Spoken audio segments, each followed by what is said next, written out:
This is the Aston Martin Heritage Podcast with Garry Taylor.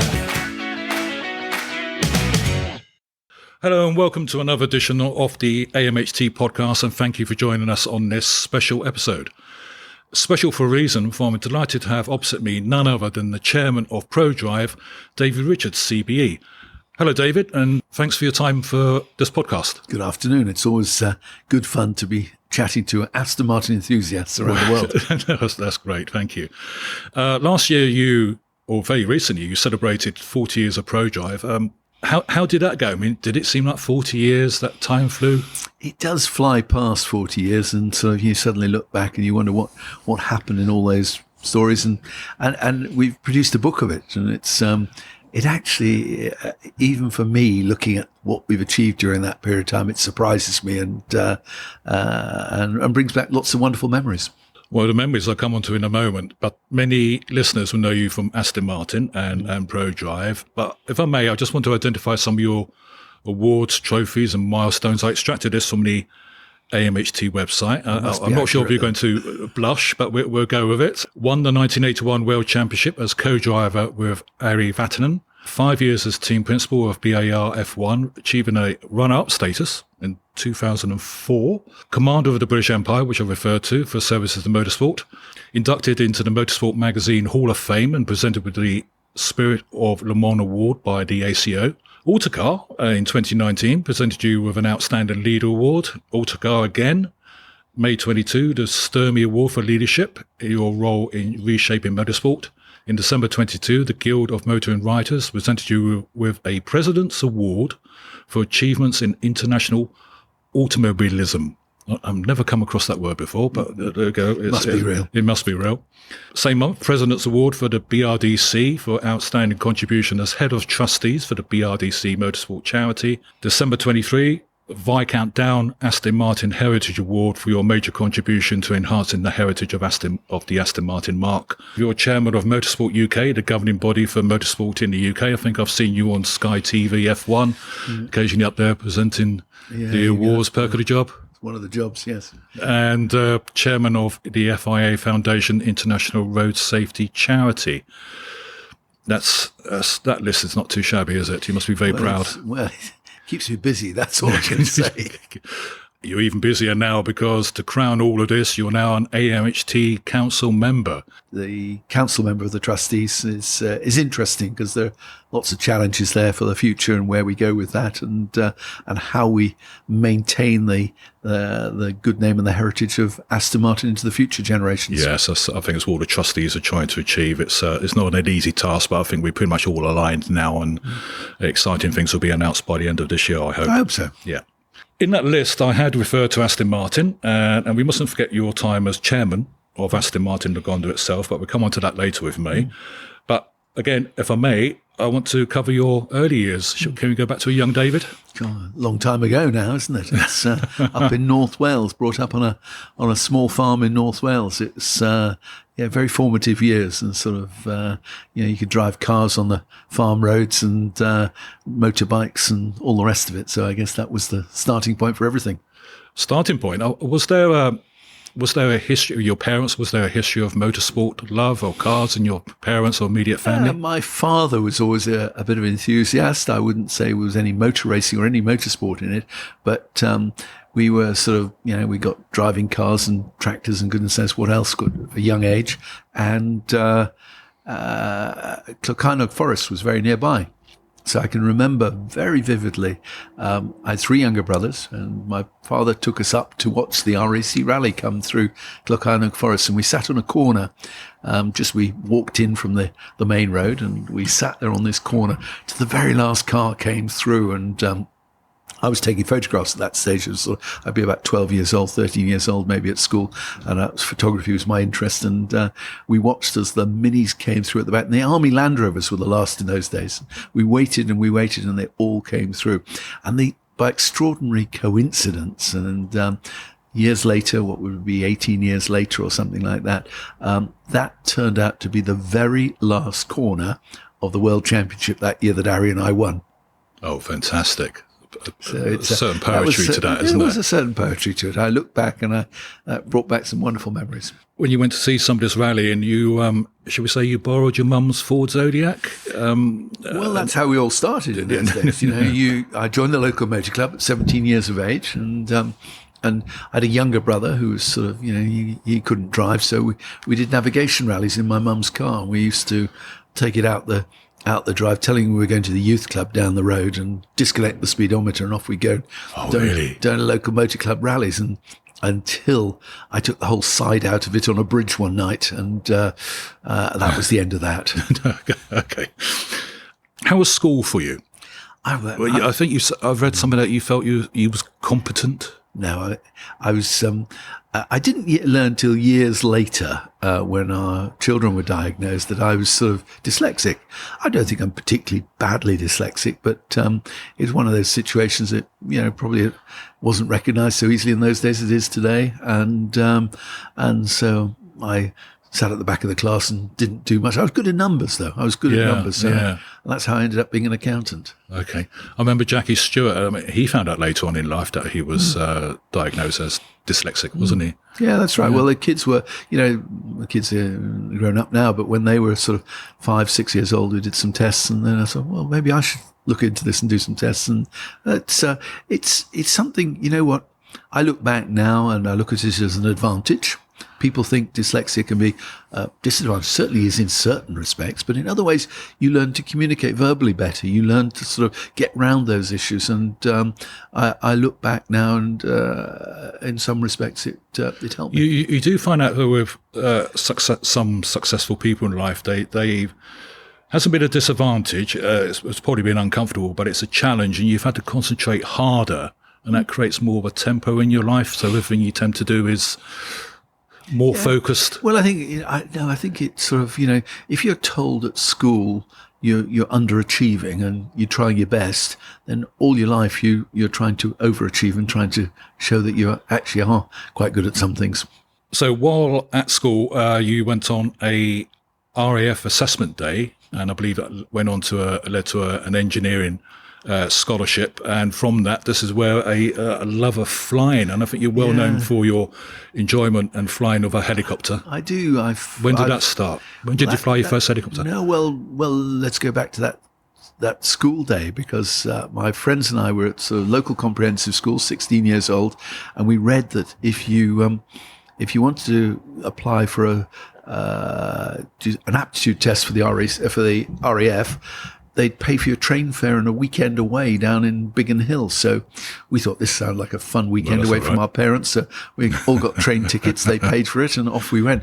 And we weren't expecting anything out of this weekend. And at the end of the session, they turned around to me and said, we'd like to offer you a university scholarship to do engineering. And I said, well, that sounds interesting, because I'm quite interested in doing that. And first they said, but first of all, we'll give you an award to teach you to fly. And when's your 17th birthday? I said, well, it's next June. And they said, okay, straight after your birthday, you go to flying school. And good grief. So I had my license a month after my 17th birthday flying, which is quite extraordinary now. And I couldn't afford to keep it up, No. And I ended up doing accountancy, not going to the RAF. So, and it was probably, I remember my first experience with helicopters. I went to Finland after we'd won the World Championship in 81 and to the Thousand Lakes Rally. And Ari said to me, I've got something to show you in the car park. Come on, you've got to come out and have a look at what I've got in the back of the car park. And I assumed he'd got some new car or something. Went to the car park, and there's a Robinson R22, this little 2-seater helicopter there. And he flew me round in this thing. I thought, I've got to be able to do this. And so we off we went. And I've got about 5,000 hours on helicopters now, and I still use it on a sort of weekly basis. It's an essential part for you to do your work, isn't it? I think I remember you saying that you just get around much quicker. Well, I do. I've sort of, whether it's going across to Le Mans or going to Spa, any of the racetracks in the UK, or down to Cornwall where we have a couple of hotels. So it's I just like it as well. It's one of those things that I'm in my own little world. I can sort of I concentrate on it, and I enjoy it very much. You decided to do your articles as a chartered accountant, and I think your father suggested that you needed a career young man. Did you pursue that? Well, it was good with numbers, you said at school. It was great training. And I had to do 5 years of articles, and you had to do 3 exams. I only passed the first 2. I never got to the third one. And but I did the Welsh Rally before I was due to sit the third exam. The Welsh Rally in those days was started on a Friday, went virtually through Friday night, through Saturday night, didn't seem to stop, and you'd finish on Sunday morning, you were completely, utterly knackered. And I went home and sat the exam on Monday morning, so you can imagine what the result was. Yeah. And that was all very well until the local newspaper printed a story, local boy makes good on Welsh Rally, and my father found out what I'd been up to the weekend before my exams. But it was all very fortuitous, because I sort of said, look, I'll take a year off and just go do rallying around the world. I had lots of invites to go. And I went off to South Africa, to America, not to America, to Australia, to across Europe doing different events. And were you driving? I was co-driving for Andy Dawson to start with, and then a guy, Tony Pond, who was one of the top drivers at the time. And lo and behold, we get a contract to join the Leyland team the following year, so actually get paid. So it's that was the sort of starting point. Did you always want to be a co-driver? Did you try your hand at rallying behind the wheel? I tried my hand at that. I put a few cars through hedges in North Wales, and you soon learn that sort of, where your skill sets are. And, after your mum's Zodiac and this, exactly. there was somebody was telling you something. A lot cheaper, I think, to buy the maps. I've always been intrigued how you became a budding co-driver, then suddenly became a partner in Harry Vatanen to win the World Championship. I mean, what were the steps involved there? Was it just fortuitous and luck? We'd sit here all afternoon if I told you how the story went, but in a very brief story there, I was trying to raise sponsorship for going rallying, and it's always, there was never enough cash, and you needed to get some more sponsors. And I called in to see Rothmans, and I used to, in those days, my now wife, then my girlfriend's parents had a flat in London, and I used to sleep on the sofa there when I was because I needed to be in London, try and knock on doors and raise the money. And I used to get up very early in the morning, get out, and I used to park my Mini in those days outside a telephone box in Hyde Park, open the door of the telephone box, leave it propped open, give everyone my number as my London office. And and the phone used to ring regularly, and people used to say, I told them later where I was, quite amused by it. And I went to see Rothmans, who were in Baker Street in those days, and trying to sell myself to Rothmans. And they said, usual story is, don't call us, we'll call you. And I went home to North Wales, and I got a call from them a few days later, and they said, look, so they did call you? They did call me. We're not ringing to offer you the sponsorship you asked for, but we thought there's a role that you might be able to help us with. We'd like you to organise a rally for us in Kuwait. And I thought, that's interesting. I'm sure I can do that. I've organised small rallies in North Wales for my local motor club and things. Well, yeah, okay then. Well, in that case, the rally's in 3 weeks' time. We'd like you to go next week. I said, well, hang on a minute. These things don't happen overnight. They need a lot of planning, a lot of things. And I don't know where Kuwait is. And they said, no, it's all right. It's all been done before. It's all the planning's been set up. Everything's been done. You're just going to go there to bit of leadership for the organisation there. So, okay, so who's done all the work there, and who am I working with? Well, that's the problem. The person who's done everything's just been shot, and you'll be taking his role. So that was an interesting starting point. I went from there. It worked very well, the event. And it was obviously the start of the troubles in the Middle East, Lebanon and Syria, and it was a difficult period there. But went down the Gulf, organised a number of events down the Gulf, Qatar, Bahrain, United Arab Emirates, Oman, and organised the Middle East Championship. My word, how old were you around this? I was 23, 24. 23, that's not too bad, is it? And then they and as a result of that, Rothmans ended up sort of sponsoring Harry and myself for the World Championship. So ultimately, they did sponsor us to do the World Championship, as was the original intent, but it was just a circuitous route to get there. Now, I remember finding a quote from Vatanen saying that he felt that rallying was always a stepping stone, that you wanted to run your own team, perhaps your own business. He said that you always had an eye on a bigger picture even then. You enjoyed rallying, but it was part of a bigger plan. you always seem to have a project going on to move forward. And it sort of prompted me, I found this book. Remember this, Driven Man? I remember that. Alan Henry. Yes. Sadly no longer with us. Yes. It's a lovely book. Driven Man, 2005, I think it came out. David Richards, Prodrive and The Race to Win. So The Race to Win, project going forward. Looking at the title of this book, Driven Man, do you think even then, well now, you are driven, whatever that means? I think you know what? I've often reflected on that and I think it actually stems back to my school days where, you don't perform to your full potential and you're frustrated by it and perhaps don't understand why that's not the case. So, and I've always been like that. I was just pushing on to the next thing. And is it frustrating for your wife and everyone else? It is for everyone around me. I think it's sort of, can we stand still for a minute? But I enjoy things. I enjoy new challenges all the time, and I suppose that's been a character trait throughout my life. Okay. So all of this rallying and Q8 and Rothmans, it led to the formation of David Richards Motorsport. It did. It was. We had 2 young children at the time. It was I was 30 years old. We'd just won the World Championship. Didn't think that sort of the lifestyle of going around the world sort of constantly on different rallies. And in those days, you'd just be traveling all the time. We were 3 weeks practice for most events. It wasn't great for the home life. So I said, well, let's see if we can sort of set up. And I spoke to Rothmans and I said, would you be prepared to support me if I was to set up my own team?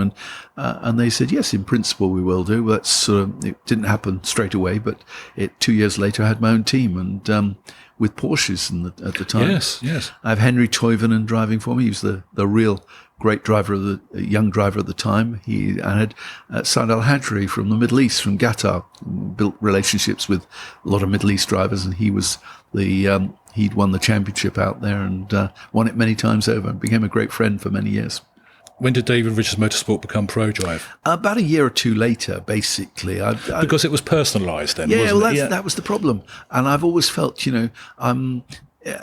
I enjoy building teams and building groups of people. We always joke here that sort of, as individuals, we would never even think that we could embark on some of the things we've done here. But as a group and sort of stimulated by each other's enthusiasm, we've achieved things that are sort of, that appear impossible as individuals.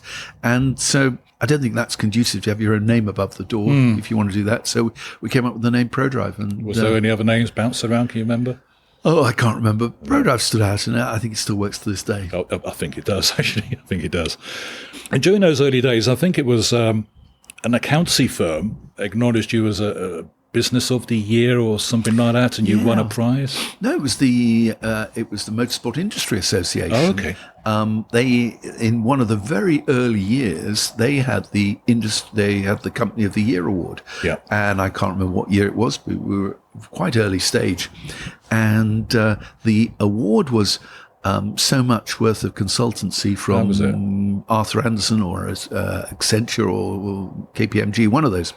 And we didn't know what to do with this money. We sort of said, well, what on earth are we going to do? And we were trying to raise more cash, and we were trying to sort of, I tell you what we'd do. We get this guy to help us write a business plan, put it on their letterhead, and we'll take it to the bank. And that's what we did. and it worked. And so we helped raise some more funds to sort of get us going, and sort of, it was actually, I look back on some periods of time in the business, and inevitably there are critical points of you succeed with getting one new contract, or something happens, or you recruit some great people, all these things, and that would be one of the pivotal moments. Yeah, and I think because I read somewhere that you didn't have a business plan at that time. No business plan. You were flying by the seat of your pants, and that's how small businesses are. They came in, and where's your business plan? That's how businesses start, and I make no excuses for it. And it's just a group of people, there were 14 of us at the time, just sitting around, I remember, sort of with extraordinary amount of ambition, and felt there were no barriers to us. It was sort of, we'd sit around having lunch in the canteen of sort of Silverstone, a small lockup. We had a tiny building at the time, and we thought we could do anything. It was just nothing. And the arrogance of youth. The arrogance, well, yes, or the that's confidence not of youth, I would confidence of youth, say. that's better. I would Let's say go the with confidence of youth. And we had David Lapworth, who's still around today and was on Dakar Rally with me last month. He's now 68, I suppose, David, and he sort of does a lot of work with the governing body, the FIA, and various other people, and still enthusiastic. We just share so many great stories together. Perfect. How long was you at? So this was at Silverstone. That was starting. We were only at Silverstone for about 18 months, 2 years, and we were sort of next door to Eddie Jordan, and in those that must have been formative lively. years. That was fun. He was always in borrowing the tea and the sugar, and then we moved to Banbury, where we've been ever since. Now, when you moved to Banbury, very well known for being along the M40. I don't think the M40 was even built then, or that section was. We bought all the land up to the M40. We had some money, and I sort of took all the land. We had a new building there. And I remember talking to the developer who'd actually designed this industrial estate. We were going to have the end building on the industrial estate. Coming here late one evening and having a look round, and I knew where the motorway was going. And I went back to him the next day. I said, I've got to change the plan. Firstly, the building's got to be white. And secondly, you've got to turn it through 180 degrees. And he said, well, what on earth are you talking about? I said, well, when the motorway's here, I want it to be a landmark, and that's why I want it white. And so we persuaded him, and so that's how we ended up with the building there. I think it has become, though you have moved now, it has become an iconic landmark. And it was in the days. And when you have a success, a victory, that the flags are. Yeah, we always fly. If you're ever passing on the M40 and you see the flag flying, you know we won last weekend. And that's my ambition has always been to have a flag flying for every week of the year. But that's right. A bit of an ambition, that one. So let's pedal back a bit. So you've mentioned the Porsche Rally team, which Rothmans helped on. Then you went into BMW. Was it the 3 Series into rallying as well? Yeah, we were rallying with Porsche. We were going to use the 959, which was their Group B car, but Group B got stopped, and so we needed another car. And Porsche kindly introduced us to BMW, and BMW had just done the M3. They were doing kits, so you could buy a kit to go racing with an M3. And we said, well, if we convert that into a rally car, let's see what we could do. And to be fair, Peter Floor was running BMW Motorsport in those days, very helpful on getting it off the ground. And the French importer, BMW said, we'd like you to run the French Championship. And then the Belgian people said, we'd like you to do this. The Italians said the same. And then we were sort of virtually running all over Europe, running the different national championships. And until I got a call from the Sytner dealership in the UK, and a chap there said, I'd like to bring Frank Sytner to come and meet you. We'd like you to do the British Touring Car Championship. And that's how we got into touring car racing with Frank, and in the UK, and we won that many times over. Screen downstairs, it caught my eye, five titles in the touring car championship. Yeah, we did. We'd won it many times with BMW to start with, and then with Ford, as you say, with the Mondeo. Yeah. I think it'd be rude not to mention Subaru. I think that was a turning point. That was a very important part of our sort of history. It's the first time I met someone from Subaru. They came to see us in 1989, I think it was. And Mr. Kuze, a wonderful gentleman who had seen us with the BMW in Thousand Lakes the year before, and said, we'd like to come to the World Championship with our new cars. We're building a new Impreza. We won't have it for a few years yet, a couple of years, but would you be interested in working with us? And I hadn't heard of Subaru, to be quite honest with you. I hardly knew them. And but they were a great product, and they were the first four-wheel drive manufacturer. They were ahead of Audi and everybody, and the engineering quality was superb, and they were just very underrated. And I suppose the rest's history, if you like. We had a great product, and we had some great team there, and we brought in the likes of where all the top drivers ended up driving for us, and of course, Colin McRae being probably the most famous of them. Carlos Sainz, Richard Burns. Yeah, Carlos Sainz, you're quite right, and Petter Solberg latterly won, and we won half a dozen world championships. A nice feeling beating the big boys. It was from a big this surprise. Unknown Yeah, it was. Yeah. And you know what? I went to Subaru one year, and I remember it was 1995 or thereabouts. And Mr. Kuze said, would I make a presentation to the board? So I went to the board and I sort of said, here's the plan for this year. Here's our driver lineup. This is what we've done technically. Here's the car. And this is the year we will win the manufacturer's title for you. And everything went very quiet. Nobody said much. And as I left the room and talking to Mr. Kuze afterwards, he said, you can't really, you shouldn't really have said that. And I said, well, why not? That's the plan. He said, no, but we're little Subaru and you're against Toto and Ford Motor Company and Lancia. It's not believable. And when we won the championship, what it created inside that organization, that company, the self-respect, the sort of esteem that they held themselves in, it was a great example of how motorsport can not just change the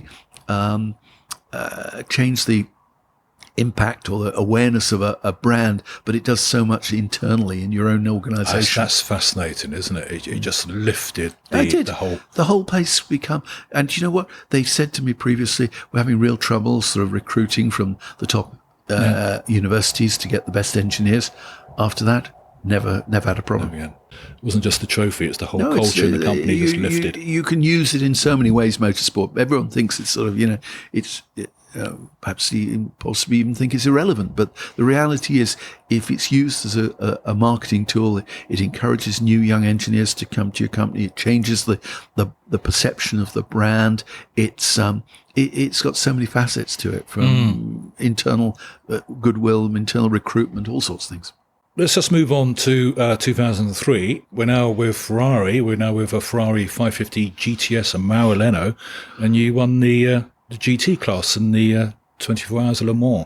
Yeah, that was a moment, wasn't it? That was our first. I think it's your first time in endurance racing. It was our first foray into sports cars. One of our customers for a BMW rally car was a Swiss gentleman called Frederick Dorr, and he came along and he'd actually told me the year before he's going to try his hand at sports car racing and bought a Ferrari from the factory, or the subsidiary from the factory running their racing operation. And at the end of the year, he came to me and he said, look, it's not reliable enough and it's not very good in many respects. Would you mind having a look at it and see if you could improve it for next season? My guys took one look at it and said, what could you persuade Freddie for us to build a new one for him and start from scratch? So he was a great supporter, and he said, yes, all right. So we went down to, I remember they went down to London and went round the second-hand car dealers, bought the cheapest 550 they could find. I think it was brown in colour, if I remember correctly. They brought it back. I can imagine the dealer, and they didn't worry about what condition it was in. They didn't worry about the tyres, anything. They just said, we'll have it. And we started, and they stripped it. They built a 550, and those cars are iconic now. They're sort of they're very, very valuable cars these days. I think we built 11 of them. Doesn't strike me as being an endurance racing car, but you managed to turn it into one. It was a great product. And that sort of led us in sort of indirectly into Aston Martin as well. Yes. Because I'd gone every year because, we'd gone through our rallying phase. We'd gone to touring car racing. We'd started on the sports cars, but I'd always had a love for Astons. I'd had my first Aston was, I've still got my first Aston, a DV6 Volante that I've had now for... That's the blue one, isn't it? The blue one, yeah. I've had it for over 30 years, 35 years. And I always used to go to Aston Martin every year, knock on the door and say, isn't it about time you went motor racing and we should be doing this for you? And they'd always turn around and say, look, we'd love to go, but we've not got the money, come back next year. And one year I went there and it was the DB9 was coming along. Which was 2003? It was 2003 or 4. Yeah. And I think Walter Hayes was still there. It was owned by Ford Motor Company. Who else was there? Dr. Betts. He just started. Joined. I think he just joined. Yeah. And they said, you know what? We haven't got the money to do this really, but we love the idea, and the new car is probably the right car to do it with. And we were just I was feeling a bit flush with cash at the time because we just sold the Formula. We'd had a contract with British American Tobacco at the time, BAR, to run their Formula One team, but we just sold the team to Honda. and be paid out at the end of the contract. And I said, well, we've got the cash to develop the car. If we were to pay the cost of developing the car, how about you give us the rights to motorsport for Aston Martin for the next 5 years? You know, and all the merchandising rights, all the sort of the rights to the sales of the race cars, etc. And they agreed it. And so that's how the first contract with Aston Martin started in 2004. 4th of November 2004, I've got written down here, because I remember going to, I think it was the press launch at Gaydon for the DBR9. Yeah, that's right. You and Dr. Betts. That's right. I've still got the photograph somewhere. Yeah, I've got it there on my study wall at home. I think that was an important. As we talked earlier about milestones. Yeah, that was another real milestone in our history of this company. And it was a simple contract, I believe. It was one pager. One pager. It was. Ford Motor Company. You normally expect Ford Motor Company to make some long-winded contract, and they didn't do it at all. They had a very good lawyer here in England at the time. He said, well, it was probably 2 pages, if I'm honest with you, but it was very simple. Yeah. And I think, unfortunately, I've lost it in the mists of time. Oh, I'd love to find it again. Maybe it is somewhere hidden away.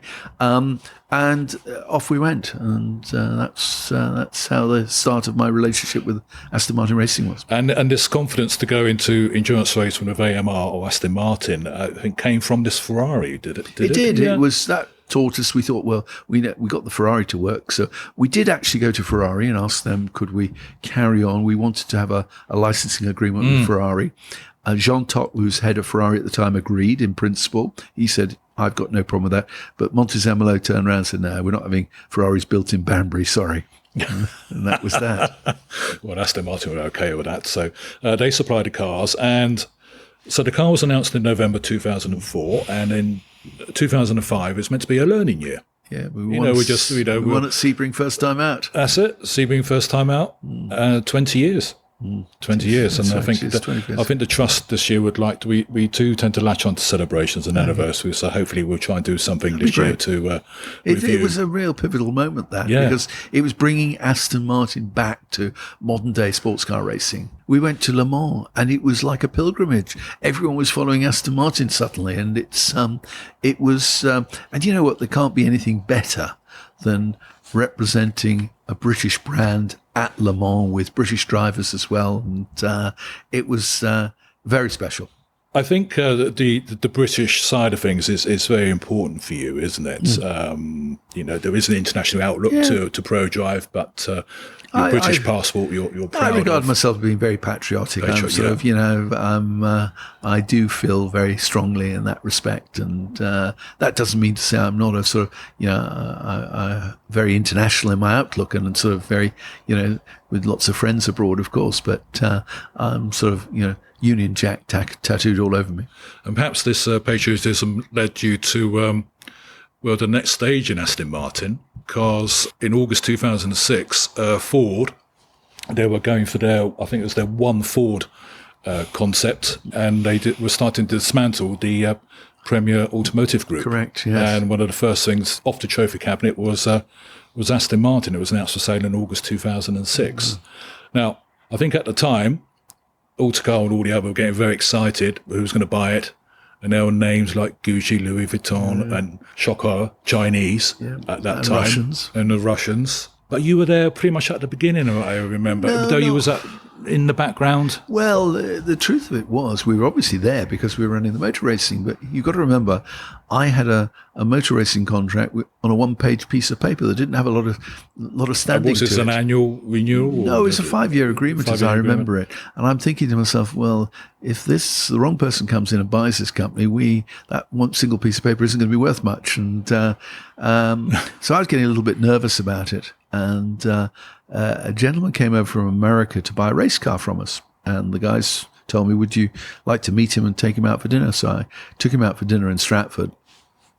Nearby, and we got chatting over dinner. He said, talking about the sale of the company, he said, well, why don't you buy it? And I had to point out to him that I didn't have the sort of £500 million that they were. That's a different. They were looking They were looking for the sale of the company. He said, "Don't worry about that. I sort that out. I'll sort out the cash for you. You just get the deal done." Because I knew most of the Ford people quite well, and we had a good relationship with them, and that's how it started. And it was quite a roller coaster period of 6 months as we got towards the purchase of the business, and lots of people coming and going, and eventually, I'm a great believer in long-term relationships with people, and always sort of keeping them as best you can, and went all the way back to Kuwait. Remember the rally I first organised? People in Kuwait remembered me, and I get a call from some Kuwaiti investor, or friend in Kuwait, in fact, who said, friends of mine are an investment company in Kuwait, and have you got room for them to become shareholders in your bid for Aston Martin? And they came on board, and they became the partners for the whole program. Also, Ford was keen. I think they received bigger bids, higher bids than you were providing. I think Ford was keen to sell to the right people. There's credit to Ford. Well, there was another motive there for them. This was the first of the premier automotive group car companies to be sold, and there was a bit of consternation in the unions in the UK as to what was going to happen, who was going to buy them, and how Ford were going to behave. So clearly, the first one to be sold was a bit of a benchmark for everything, and that. So I suppose we were in the pound seats from that point of view. If you're hearing a horn going off, we are above the workshops at Prodrive, so all adds to the atmosphere. Yes, exactly. The deal was done, I understand, on the 12th of March 2007, just over 6 months, as you say. It was a big day. You were chairman. Yeah. I think Dr. Betts was CEO. CEO, correct. CEO, yeah. And I think the press saying Aston Martin is British again, despite Kuwaiti backing, amongst other things. But the figurehead, that was a nice moment. It was a great moment, that, and I look back on that period because my wife thought I was nuts. She sort of said, "You've got to be, this time you've bitten off far more than you can chew." And when we finally pulled it off, it was a great day, and I've always, as I said, I've always had a love for the brand right from the outset, and this was very special. Love for the brand. I mean, that is beautiful, because I've got a list here, and tell me if I'm wrong, of some of the cars, Aston Martins you've owned. DB3S, DB4 GT, DB4 Zagato, DB5 Vantage, the DB6 Volante you still have, a DB7 V8 Vantage, DB9, a Newport Pagnell Vanquish. Have I missed anything out? All the later models as well. And as we sit here today, would you believe, I went out and bought a Rapide last weekend because we've got 2 young grandchildren now, and I wanted an Aston I could put the grandchildren in the back of, and Rapide is perfect from that point of view. You and I could do a podcast on a Rapide. It's one of I love those cars. I've had many of them in the past, and we were chatting about it over Christmas. I said, I'll just go and buy a Rapide. It'll be ideal for going out. People that deal with love Rapides, they get it. It's an undervalued car. Correct. So a listener, if David Richards was going to buy himself a Rapide, I'll just get out there now. The price is going to go up. Price is going to go up, So, okay. It's not bad from someone whose first car was a 1959 Frog Eye Sprite, isn't it? And you know what? We still have a Frog Eye Sprite in the family. We have down in Cornwall, where we spend a lot of time in Cornwall. We've got a couple of hotels down there, and we sort of have a lovely house by the water. And when we go there, we put all modern cars away and everything. And we have a Morris Minor Traveller, the wooden back one. We have a convertible Morris Minor, and we have a Frog Eye Sprite.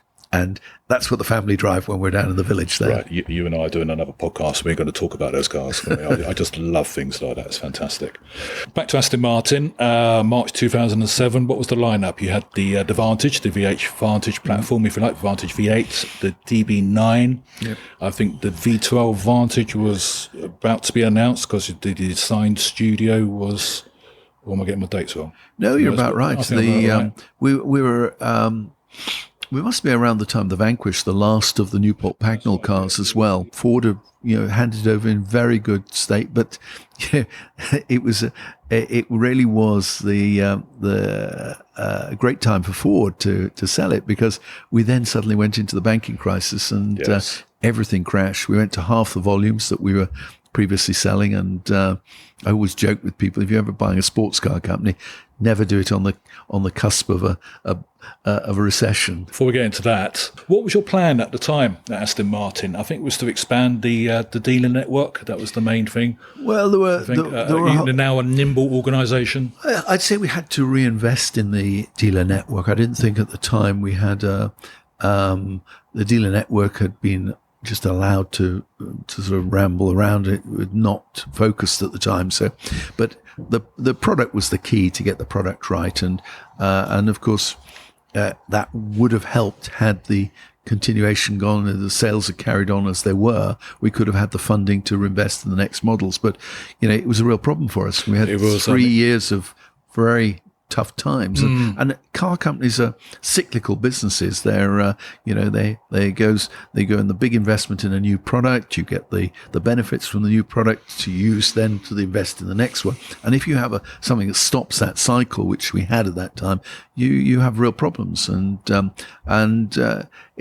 I guess if you look back in the past history, the 110 years of Aston Martin, you'll see that it happens so many times. But the recession did cause that create that problem for us. Do you look back with a degree of sadness on that, because you only had the company 7 or 8 months, and then suddenly the wheels fell off, no pun intended. Yeah. And it was just a matter of survival, trying to keep. It was a very tough period, and all credit to all the people in the company who rolled their sleeves up and sort of did their best, but outside influences made life difficult, and we just didn't have the investment to put into the next models. If I look back, and I've thought quite recently about what might have happened had some of the things we discussed come off, because maybe I don't think I've discussed it publicly very much before, but lots of talked it through with many friends. At the time, we looked at a collaboration with Lotus, because we thought, well,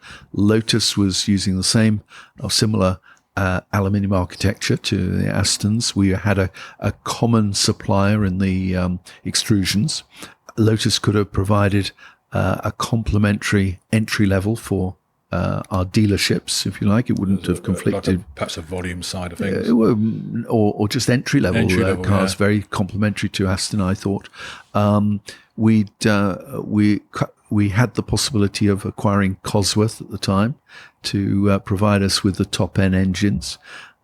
Jaguar were interested in working with us with electrical architecture and some of the normal V8 engines. And there was lots of collaborations that could have been done there at that point in time that would have taken us in a very different direction and made us a very British company. Yeah, well, and instead, which was the right decision at the time, with a partnership with Mercedes and the supply agreement with them, and that's stood very well for Aston for the last 20 years now. So in 2013, you left as chairman. Any reason for that? Time to move on? Well, there was a new breed coming through. No, to be truthful, we were sort of running out of cash, and we needed new investors in the company. And the Bonamy family came along, Invest Industrial. We had a number of suitors at the time, and they were chosen as the best partner for us. I knew the Bonamy family quite well previously. They brought the investment in, and I sold my equity to the Kuwaitis, in fact. David, I'd just like to go back to Aston Martin racing as today, Le Mans and the endurance racing. 11 FIA World Championship titles, the Endurance Cup Drivers' Championships, 6 Le Mans titles. That's quite outstanding, isn't it? And I was there, I remember, in 2017. Aston Martin overtook the Corvette on the last lap to win the GTE Pro class with was it Darren Turner, Johnny Adam, and Daniel Serra? Yes, it's Johnny Adam still lives on that. You should have been in the lap. grandstand. You probably in the pits opposite, but it was just as exciting in the pits, I can assure you. And I've got that video of that last lap, and I often show it to people because it is one of the iconic videos of all time for motor racing, I'd say, that last lap. But no, if you look, we punched above our weight for a long period of time, and it's 20 years, and we've the record of achievements there against the big factories has been quite extraordinary, in fact. The Vantage cars, they seem to be everywhere racing now, aren't they? There are so many championships. At the time of recording, we've got the Rolex 24 Hours at Daytona this weekend. Is it a debut for the new Vantage? It is. There? Well, there are four Vantages running there this weekend, and but it's a great product. We've learnt now. It's a customer product primarily. We don't actually run a factory team per se at the moment with GTs. So we'll sell. Last year, I'm trying to remember the numbers now, but it's about 80 cars last year, which there'll be 25 GT3 cars and the balance GT4 cars. They're bulletproof. You take a GT4 car away from here one day and you run it a whole season, and you could run it 24 hours, not put a spanner on it. And it's a great product. Now, I've seen you behind the wheel of a GT4 car. I think it was the previous generation Vantage, or perhaps two of them actually. And I think you, Andy Palmer, and Marek Reichman were on the circuit. I spoke to Andy Palmer a few years ago, and I asked out the three, and I'm going to ask you the same question: who was the better driver? He said he was. Would you like to come back on that? I wouldn't think to imagine who would be the better driver of the three of us. I wouldn't claim that, certainly. But I've done a few races in GT4 cars, and I did. Rowan Atkinson and I shared a car for an occasion. I've done it with Christian Horner, and I raced together. And but as I say, it has become a great customer car. They are a lovely car, aren't they? A great customer car. How was it when Lawrence Stroll, because he took over Aston Martin soon after, announced Formula One, Aston Martin Formula One, and pretty much at the same time, AMR announced that they were withdrawing as an official team, wasn't it? Did that double-sided sheet of A4, it wasn't quite as simple now, was it? Oh, well, quite rightly, they wanted to focus their attention on the Formula One program, and you can't sort of, there's only so many resources in the business to do things, so that's where the focus went. They've supported the GT racing very, very well since then. Yes, we haven't run a factory team, but we've supported our customers worldwide and very effectively. We brought a new generation GT car along as well. So, no, it's still, GT cars are still a very fundamental part of the Aston Martin proposition. And they were happy for this to continue and not to take away the shine from F1? No, they've been very supportive, and we have a very good, close relationship with the factory on that front, and they they still enjoy the performance at Le Mans and other places around the world, particularly America. Last 12 months, we've had some great successes in America. So, and it's a great platform for the dealers to get involved with. The Formula One, yes, it goes around the world, comes once a year, but if you want to go motor racing with your customers, and you need to have some other opportunities. We have Valkyrie going to Le Mans for outright honours, and you will be there with the customer teams? We'll be there with the GT cars, yes. Yeah. We've got a number of... Valkyrie's totally separate. Completely separate operation, yes. Although we've worked very closely with Harter Racing, they have a GT program as well, which we work with them on. Everyone will be interested to see the Valkyrie and how it performs at Le Mans, because it's a different structure to most of the other cars there in terms of its layout, and it's designed as an out-and-out race car almost, but it's a big challenge. All the other manufacturers are very strong now, and they've been there. Ferrari past couple of years. The Ferrari's done a great job. You've got other people. We've got Toyota there. You've got all sorts there now. It's a very, very difficult race to win these days. So let's not underestimate the challenge ahead. So you're quite glad that you're not there. No, I'd love to be there. I'd love to be challenging with a car for outright victory. But all I'm just saying is it's not going to be easy. And whoever wins this year at Le Mans will earn it and deserve it. With your chairman's hat on at Motorsport UK, with environmental pressures, how are you seeing it? Well, we just launched a program around sustainable fuels and a consultation paper with all our license holders and events. The ambition is to move fully to sustainable fuels within the next couple of years. I think it's a necessity personally, but we want to take our license holders with us. We don't want to just be prescriptive about it, and I'm hopeful that the whole motorsport community will embrace this and embrace all the initiatives we're going to put forward for the environmental credentials for the sport in the future. Yeah, the ACO and Le Mans seem to be pushing it. I mean, on a different level. The Goodwood. Yeah, Revival. Goodwood. I mean, from talking about Motorsport UK, we're presenting Duke of Richmond with the award for his efforts in sustainability and what they've done at Goodwood over the last few years. It's not just a one-off. They've been great ambassadors. They've done a wonderful job of it. What about grassroots motorsport? Are the youth still interested? You've got to keep it alive, haven't you? We've done lots of things. I always think our role is not about the Formula One race at Silverstone or even the sort of the big international championships. They look after themselves. They've got professional people running them.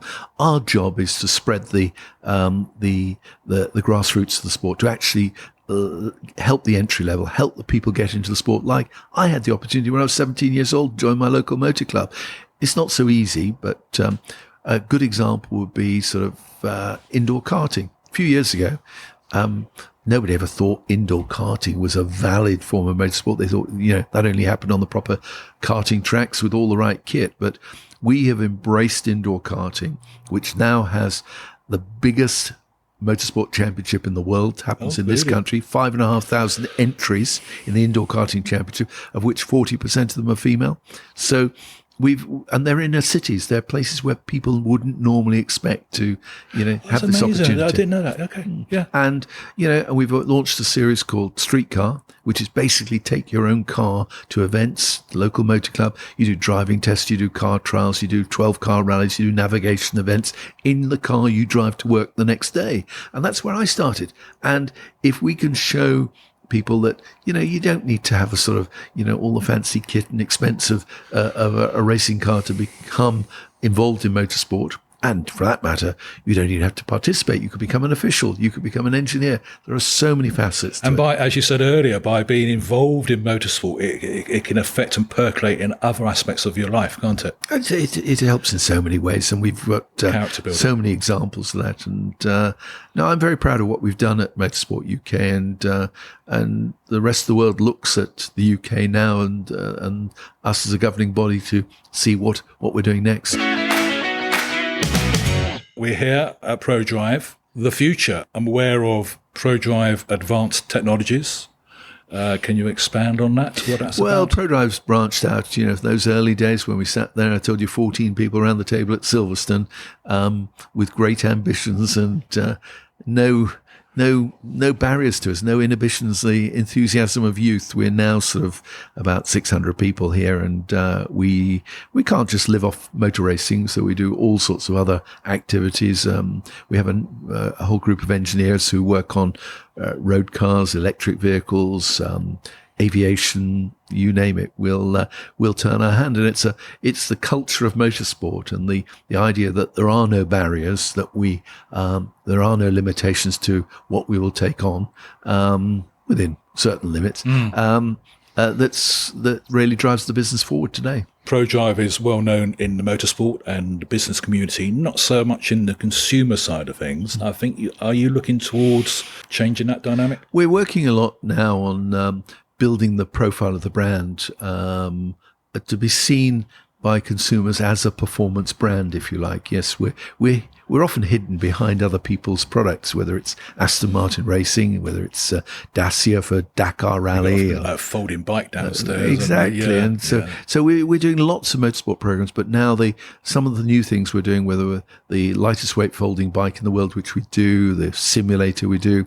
We're launching a few other products now in the next 12 months as well, which will see us far more out there and in the public eye than possibly hidden behind the car manufacturers we work for in motorsport. Are you retiring, or are you just I think something exciting always comes up and you think, I'll deal with this tomorrow. Because why I'm asked is, you've gone left field. You've got 2 hotels in St. Mawes, South Cornwall. I mean, that's why? Why, yes, I asked my wife that very question many times over.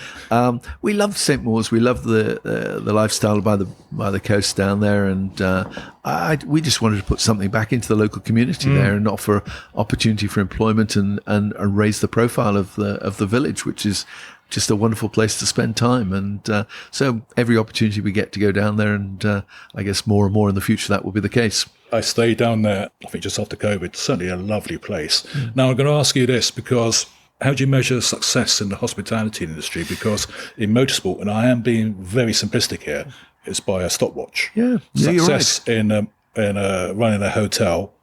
Pillows too hard, pillows too soft. Well, there you go. How do you feel you're being successful? Yeah, you're there? answering you give me the answer of the question, because I'm often asked, what is the most challenging role you've ever had in your life? And people just assume that they're going to say it's running a Formula One team. They say, well, it has to be, surely. I say, no, it's a small hotel in a little fishing village in Cornwall, because in Formula One, you know on a Sunday afternoon who crosses the line first, and you can judge yourself by that. And you go home and you lick your wounds. With a hotel, you'll probably have 300 guests come through the front door, every single one of them with a different expectation, and you're unlikely to satisfy all of them. And it's so the hospitality industry is. I take my hat off to anyone in that industry, because they certainly earn their living. Well, it sounds like you probably look forward to leaving the hotel and coming back to Prodrive to relax. you know how to measure success there, David. Let's wrap this up. I must thank you so much for your time. It's been I think we could have had another hour onto this. There's so much content there. We'll do second series next year. Second series next year. But in the meantime, on to the next project. Yes. So what's the next project now? We're doing the wrap up after Dakar Rally. We're just working out, what we got right, what we got wrong, and the next. That's with Dacia, was it? That was with Dacia, yes. And the next project, I'm actually speaking at a conference in Marrakesh on road safety for the FIA Foundation. Marvellous. David, thank you very much. Thank you. You're listening to the Aston Martin Heritage Podcast. Discover more about the story of Aston Martin, the cars, the people, the history with the Aston Martin Heritage Trust. You're always welcome to visit us at our museum in Oxfordshire, so find out more via amht.org.uk.